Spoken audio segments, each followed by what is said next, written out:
Bonjour, Madame Zaina Chahine, c'est un plaisir de vous recevoir chez Belle Presse.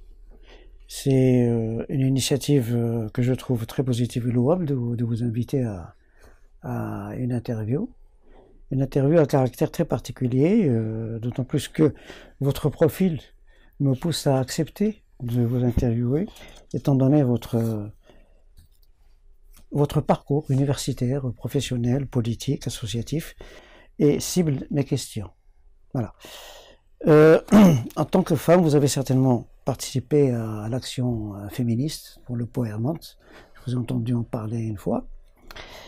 Et vous êtes dans le parti du Rassemblement national des indépendants, auquel vous adhérez avec plénitude et avec conviction très approfondie. Très bien. Ma première question, vous êtes dans la liste régionale des femmes au niveau de la région Meknès Tafilat. Pardon, Fès Meknès. C'est une ancienne appellation qui revient toujours. Okay. Je voudrais savoir quel bilan vous avez dressé à cette question par rapport à l'avenir du quota au Maroc. Tout d'abord, je voudrais vous remercier pour votre accueil et pour cette belle introduction. Et en réponse à votre question, la vérité, nous posons des questions. Le quota est très important pour nous, en tant que femmes, pour accéder à la politique, ou plutôt pour accéder au Parlement. Parce que c'est un exercice qui n'est pas facile. Et nous nous investissons de manière très importante et trouvons que c'est dommage qu'on ait d'abord à avoir la possibilité de passer par les listes régionales seulement une fois.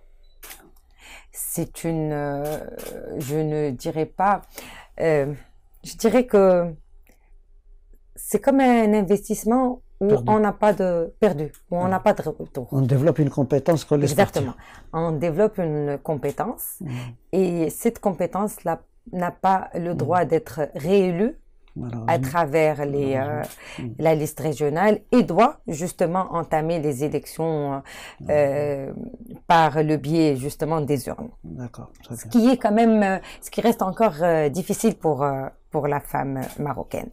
Donc, nous espérons avoir des amendements par rapport à ces dispositions. Et je me dis que le fait d'être élu par la formule justement du quota et surtout le fait de travailler de manière régionale nous complique un peu la tâche. Par rapport au Parlement. Par rapport au Parlement et par rapport aussi du local. C'est-à-dire que on est quand même perdu. Comme je vais parler de mon cas, je suis élue de la région de Fès Meknès. C'est une région qui compte 9 provinces. Donc, certainement, moi, je fais partie de la province de Fès, mais je représente aussi les 8 autres provinces. Donc, ce qui fait qu'on est obligé de doubler d'efforts, de travailler de manière un peu dispersée.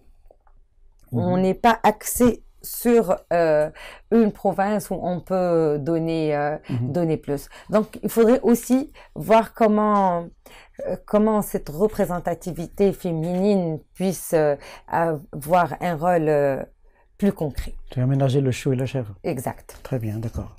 Alors, votre appartenance au parti politique RNI me pousse à rebondir sur un cas de figure qui a suscité beaucoup de débats.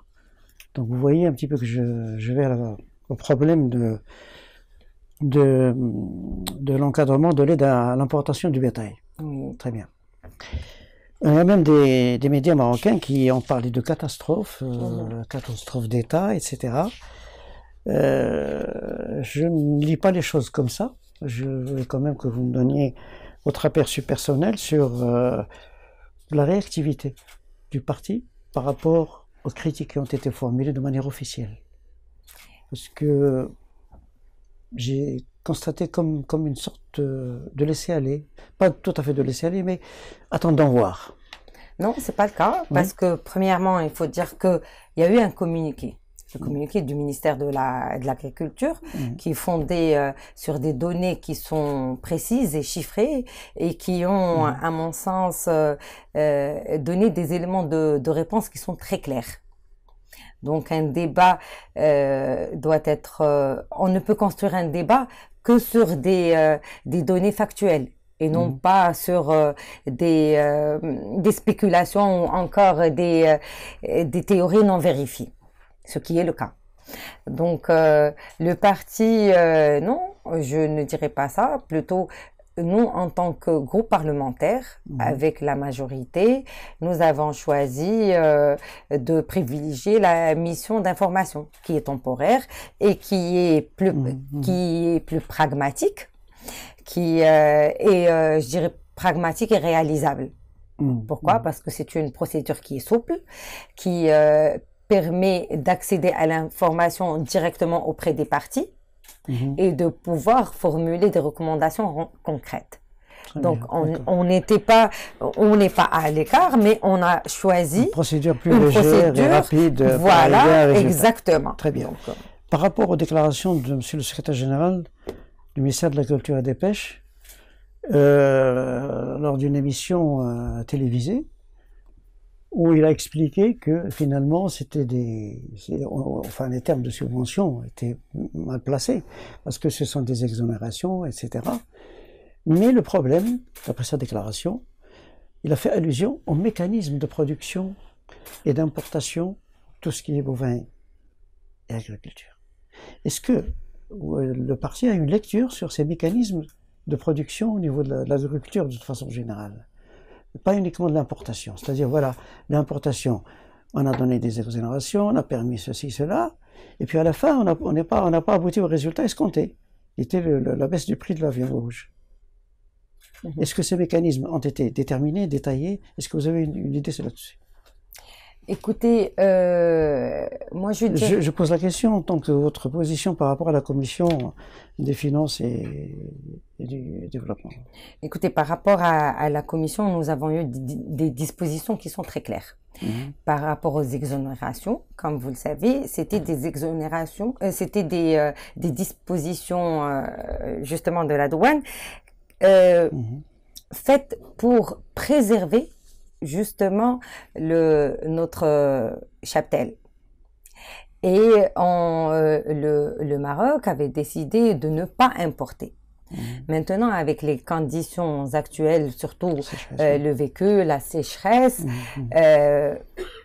on était dans une situation où on était obligé d'importer, ce qui nous a permis justement de donner ces exonérations et aussi d'aider les importateurs de manière à faciliter cette importation.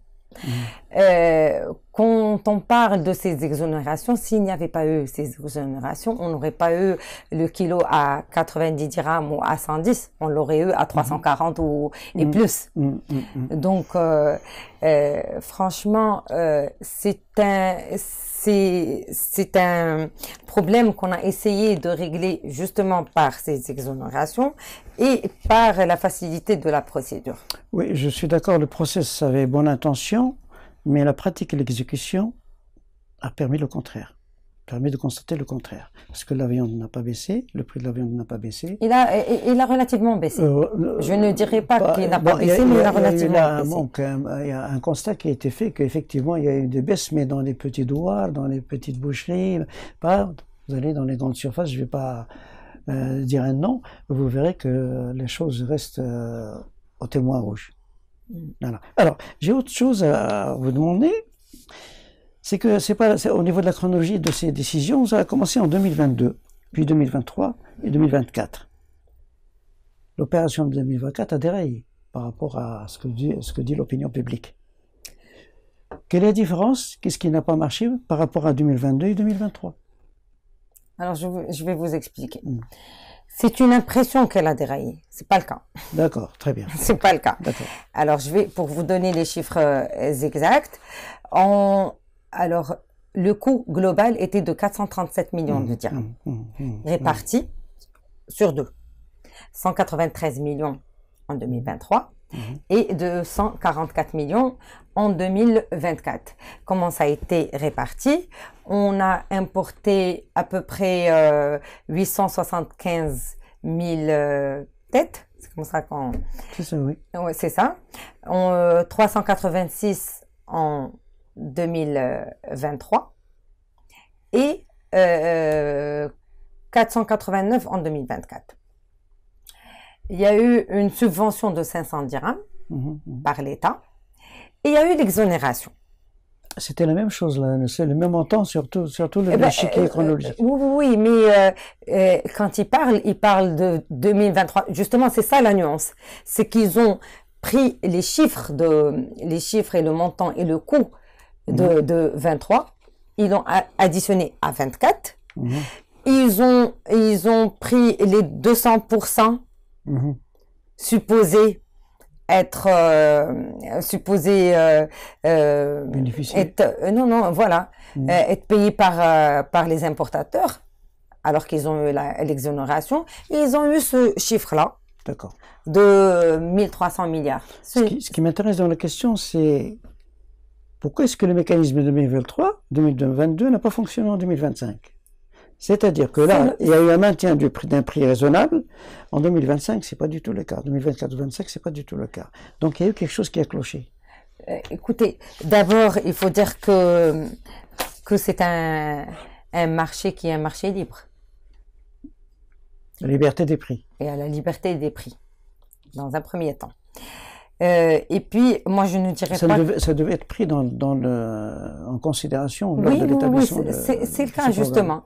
Donc, c'est le cas. Je dirais que les autorités font tout leur possible, justement, pour essayer de vérifier et de stabiliser ces prix. Donc, toujours est-il, il y a certaines personnes qui essayent comment dirais-je, de prendre ces moments de faiblesse ou ces moments où on a le plus de besoin d'être nationaliste et essayer de profiter au maximum. Et malheureusement, ça a été le cas pour 2024 plutôt. Mais je trouve que les prix, il n'y a pas eu une énorme hausse. C'est-à-dire, il y a une différence entre 10 et 20 dirhams par rapport à 2022. Pas plus que ça. Très bien. On va passer à des thèmes que vous charriez beaucoup plus, que vous aimez. C'est l'intelligence artificielle. Tout le monde en parle, c'est la mode, c'est l'avenir, etc. En tant que juriste, vous êtes avocate en tant que juriste, et par rapport au règlement de l'intelligence artificielle au Maroc, il reste un règlement faible par rapport au règlement européen. Et ça, vous devez certainement savoir que, au niveau de l'éthique, il y a un gros problème qui se pose. Nous sommes en train d'installer des caméras à Rabat, à Casablanca, un nombre très important, et qui vont toucher à des données personnelles d'une manière que je qualifierais personnellement de manière intruse dans la vie des gens. Est-ce que vous êtes d'accord? Écoutez, il y a eu un changement. Il faudrait accepter ce changement. Le monde est en train de changer. L'insertion et l'immersion de l'intelligence artificielle est là. Et l'éthique, madame? Écoutez, on est au Japon et en Chine, ils ont interdit ça. Bien sûr, on est en train de travailler sur un arsenal juridique qui va justement mettre au clair les choses. Nous sommes en train de travailler sur ça déjà. Et nous sommes obligés aussi de suivre le Japon et la Chine. C'est un cas qui est assez spécial, je dirais. Ils n'ont même pas accès à Google ou encore YouTube, vous le savez. Donc, nous, on est plus ouverts, on a accès à tout. Donc, je dirais qu'au Maroc, on est en train de vivre une dynamique croissante. Et je ne dirais pas qu'on est obligé de suivre, mais on est en train d'instaurer des règles et d'instaurer les bases sur lesquelles nous devons accompagner cette intelligence artificielle. Je suis d'accord avec vous, mais on a quand même mis en place des lois pour protéger. On a la protection des données personnelles, on a pas mal de lois. 0908 Oui, exactement. Qui n'est pas respecté à 100%. Qui n'est pas encore respecté, mais on essaye de faire le maximum justement pour la faire respecter. Mais on est obligé quand même de suivre. Il faut commencer un jour par la première marche, comme on dit. Très bien, la première marche. Très bien, ok. On va passer à un autre domaine qui est culturel et identitaire, c'est l'amazigh. Il y a un programme de l'éducation nationale sur l'amazigh. Qu'en est-il pour la couverture du territoire national? Écoutez, c'est un programme qui... Moi, je suis d'une région amazigh. Je suis amazigh. Moi aussi. Bon, très bien. Donc, mon prénom le dit bien. Très bien. C'est un prénom amazigh, donc écoutez. Par rapport au recrutement du personnel, la formation, l'application des textes du programme, où est-ce qu'on en est exactement? Déjà, il faut dire que le gouvernement a mis en place plusieurs dispositions justement pour mettre en œuvre ce programme amazigh. Sauf que... Des dispositions qui prennent le temps de se réaliser depuis 2011 à 2025. C'est ça. Le gouvernement actuel n'est là que depuis 2021. On a vu quand même un changement. On a vu que pendant... C'est vrai que vous avez été d'un retard très Exactement, important. très important. Il faut dire que il me semble que l'apport qui a été mis pour justement le développement du programme amazigh en 2024 était je ne veux pas donner un chiffre qui n'est pas c'est vrai que les chiffres ne parlent pas. Voilà, ne parlent pas, mais qui est assez important. Oui. Mais qui est assez important. Nous remarquons que aujourd'hui, au sein du Parlement, on a quand même accès à la traduction simultanée. Et on remarque qu'il y a beaucoup de parlementaires qui posent des questions et qui font encore des interventions en amazigh, et ça nous fait vraiment plaisir. Absolument, absolument. On va passer à autre chose. Depuis 2011, la nouvelle constitution, la région avancée, entre guillemets, et on a le droit de se poser des questions par rapport au clivage qui existe entre les régions marocaines. Je ne parle pas des régions du sud qui, alhamdoulilah, vivent la plénitude. Exactement. Ce qui m'intrigue, c'est l'existence juridique d'un fonds qui s'appelle le Fonds de développement des régions, que je ne vois pas, personnellement. Surtout au niveau de certaines régions, je vais vous citer Darat Filalt, même Fas Meknès, la région de Gulmim aussi, la région de Hoceima. Qu'en est-il par rapport à l'analyse que fait votre parti de cette question? Écoutez, comme vous l'avez bien précisé, la régionalisation avancée est un programme qui est assez nouveau. C'est-à-dire depuis 2011. Je suis d'accord avec vous, votre regard en dit long, mais on a à peine commencé à bien comprendre l'objet de cette régionalisation avancée.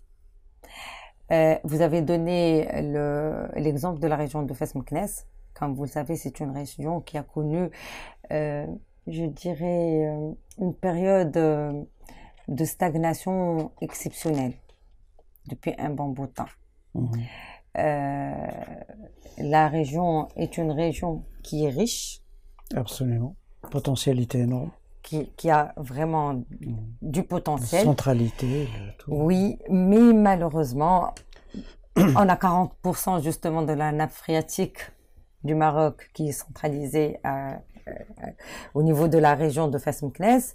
Mais malheureusement, c'est une région où il y a où il y a plus de contraintes vu sa géographie. Il y a beaucoup. Donc, on essaie justement de renforcer la gouvernance territoriale et d'essayer de promouvoir justement un certain développement, mais il y a du retard. On est en train de voir qu'il y a quand même du changement, surtout au niveau dernièrement, au niveau des PDR, on voit que il y a des projets à venir. Il y a un changement, surtout avec, comme vous savez, ils ont choisi Fès parmi les villes qui vont participer à la Coupe du Monde de 2030. Donc, on voit quand même que ça va quand même bouger un peu la région. Je suis obligé de traiter une question politique au niveau de la région, c'est l'exécution des programmes. Et même les agences d'exécution des programmes ont du mal à sortir de leur tanière. Et le conflit entre Wali et président de la région, au niveau de l'exécution, parce que on a retenu que des présidents de région se sont plaints que le Wali, c'est le patron, c'est le grand patron, mais d'une façon indirecte. Qu'en est-il réellement pour Fès Meknès? On n'a pas de problème actuellement avec le Wali, on l'a bien remarqué. On a tous bien remarqué qu'il est là, qu'il a les bras ouverts, que ça soit avec le président de la région, que ça soit avec le maire de la ville de Fès, et qui veut un développement régional. Dernièrement, il y a eu beaucoup de débats autour justement du développement de la région, surtout quand on a beaucoup de richesses. On essaie d'avoir des projets. Ce qui est demandé, c'est qu'il y ait justement une coalition entre ces deux composantes. C'est très important. Chacun c'est-à-dire de sa manière, de sa place, peut aider à promouvoir la région. Très bien. J'adhère aussi. Là, je suis obligé de poser une question concernant le bilan de la région jusqu'à aujourd'hui par rapport au niveau national, toujours en excluant les régions du Sud. Qu'en pensez-vous? Est-ce qu'on est toujours dans l'axe Kénitra-Casablanca? Est-ce qu'on s'en est détaché ou pas encore? Écoutez, on est en train.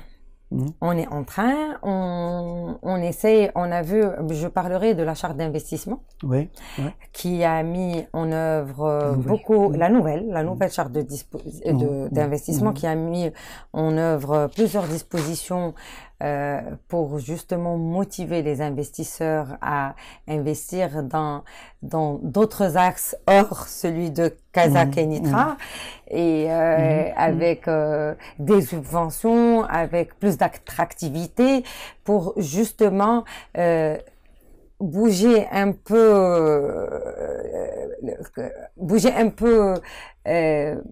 l'activité vers d'autres régions.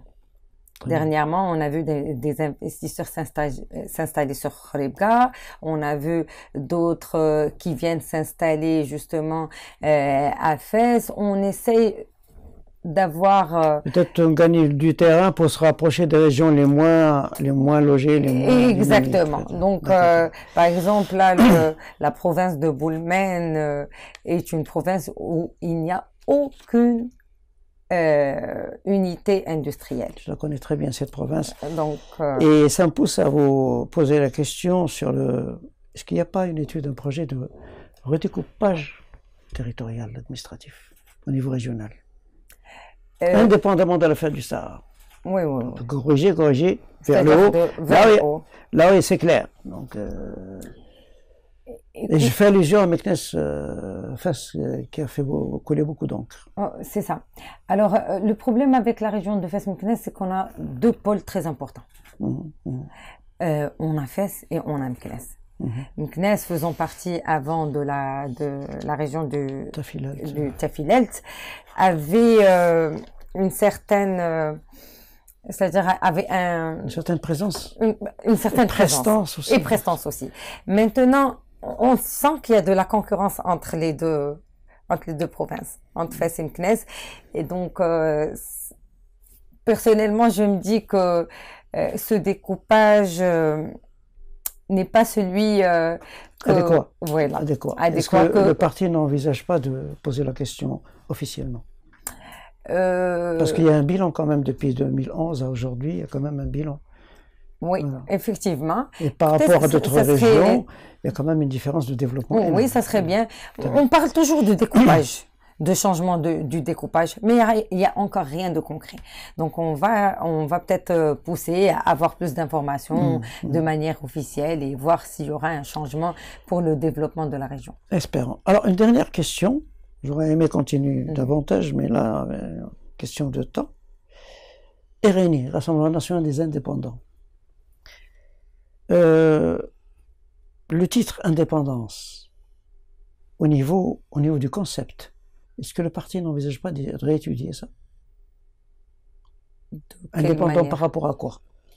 À l'appartenance politique. Alors, c'est déjà un parti politique. Ça c'est un nom qu'on a eu depuis, c'est un nom historique déjà. Et j'imagine que vous connaissez l'histoire de notre parti. Maintenant, cette indépendance, on la sent.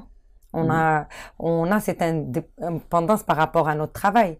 C'est-à-dire que nous, en tant que partisans de ce parti, on a une indépendance et une liberté de s'exprimer, de parler, de participer, de donner des idées.